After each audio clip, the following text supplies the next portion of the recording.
Pertandingan antara tim nasional Indonesia menghadapi Jepang dipastikan akan menyajikan duel-duel seru di setiap lininya. Beberapa pemain bintang Eropa akan unjuk gigi menunjukkan kualitasnya di hadapan para punggawa Garuda. Apalagi pertandingan ini akan menjadi penentuan posisi klasemen untuk lolos ke babak selanjutnya. Cetak Gol coba merangkum head-to-head pemain timnas Indonesia versus Jepang sebagai berikut.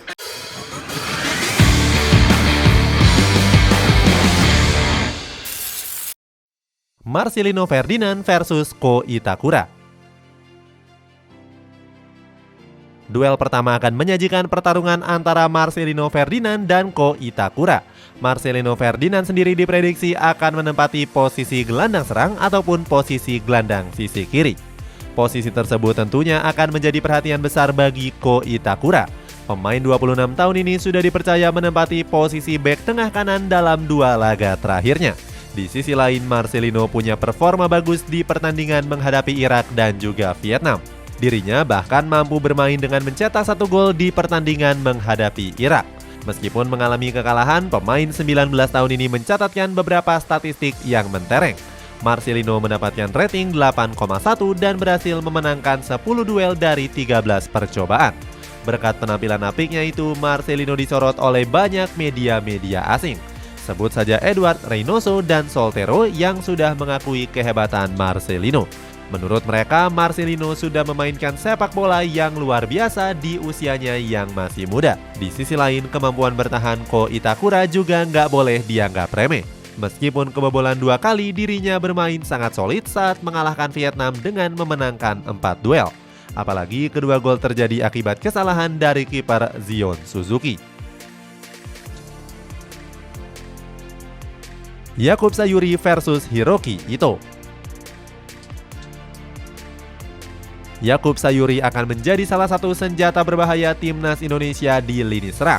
Permainannya di sayap kanan sangat merepotkan pertahanan lawan dalam 2 laga terakhir, terutama di laga kontra Irak saat dirinya memberikan asis cantik untuk gol dari Marcelino Ferdinand.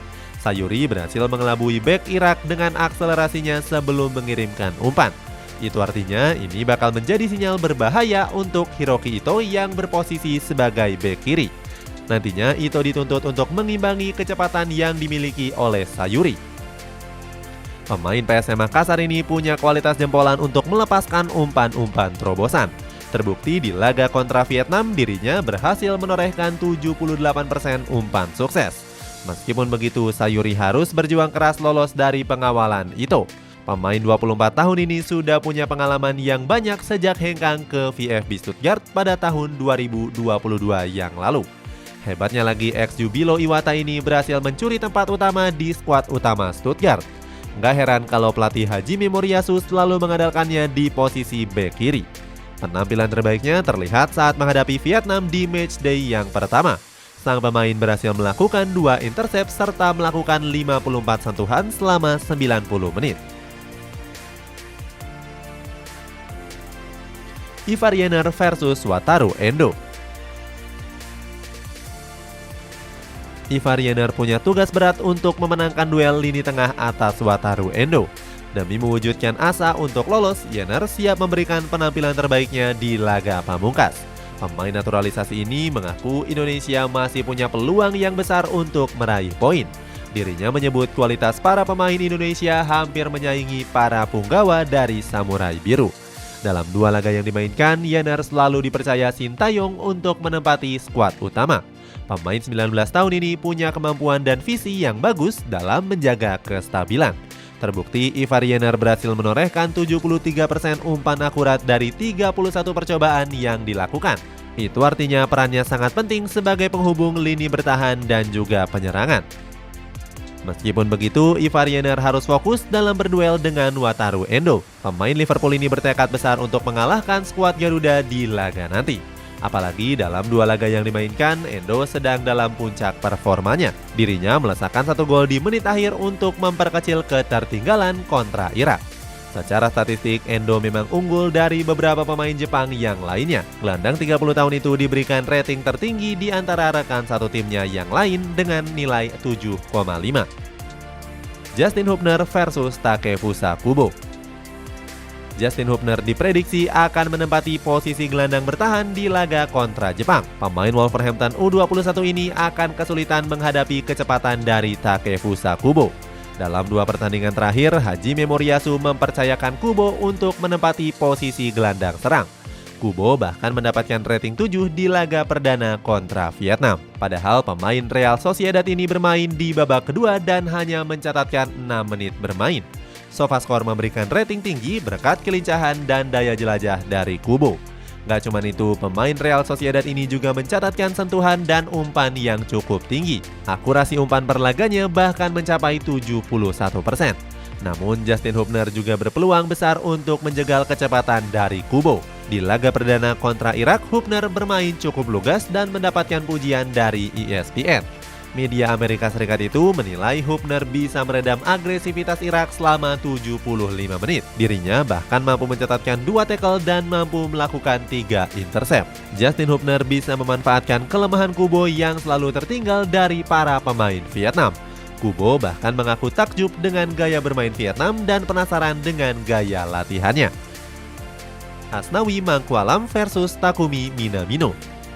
Asnawi Mangkualam akan menghadapi Takumi Minamino yang sukses mencetak 2 gol. 2 golnya ke gawang Vietnam berhasil membawa Jepang menang dengan skor 4-2. Di laga tersebut, Hajime Moriyasu mempercayakan Minamino di posisi gelandang serang. Namun di laga kontra Irak, sang pelatih mengubah posisinya sebagai bek kiri. Posisi tersebut diprediksi bakal tetap diterapkan pada laga menghadapi Indonesia. Artinya Minamino akan menghadapi duel dengan Asnawi yang menempati posisi bek kanan. Asnawi sendiri menjadi buah bibir berkat 1 golnya di laga menghadapi Vietnam. Statistiknya begitu cemerlang dan kerap memenangkan duel di lini pertahanan. SofaScore juga nggak segan-segan untuk memberikan rating 7,2 atas performa gemilang Asnawi menghadapi Vietnam. Sintayong memuji kemampuan matang dari anak asuhnya. Gak cuma itu, Coach Sintayong juga memuji ketenangan Asnawi dalam mengeksekusi penalti. Selain Minamino, Asnawi juga mewaspadai kembalinya Kaoru Mitoma. Mitoma mengaku sudah pulih dan siap dimainkan pada laga pamungkas kontra Indonesia. Mitoma bilang dirinya siap mengalahkan pasukan merah putih demi lolos ke babak 16 besar. Sandy Walsh versus Ayase Ueda. Sandy Walsh wajib mewaspadai pergerakan gak terduga dari Ayase Ueda. Pemain Feyenoord ini punya penempatan posisi yang cukup baik sebagai ujung tombak dari timnas Jepang. Di laga perdana menghadapi Vietnam, Ueda bahkan sukses menceploskan 1 gol. Ueda akan menghadapi lawan yang sulit untuk menembus jantung pertahanan timnas Indonesia. Pemain dari Kiwi Mechelen ini tampil baik saat dipercaya bermain selama 90 menit di laga kontra Vietnam. Berdasarkan statistik dari SofaScore, Walsh juga mencatatkan statistik yang gemilang. Dirinya mampu memenangkan 4 duel udara dan 1 intercept yang sukses. Gak cuma itu, Sandy Walsh juga mampu mencatatkan 78% akurasi umpan. Sandy Walsh juga rajin membantu serangan dan gak lupa untuk turun membantu pertahanan. Gak heran SofaScore memberikannya rating sebesar 7,1. Penampilan apik Sandy Walsh berbeda dengan Ueda yang dicadangkan oleh Moriyasu di pertandingan kontra Irak. Posisinya tergantikan oleh penyerang lainnya yakni Takuma Asano. Itulah ulasan head-to-head pemain tim nasional Indonesia versus Jepang. Berapakah prediksi skor akhir untuk kedua tim? Coba tulis pendapatmu di kolom komentar di bawah ini.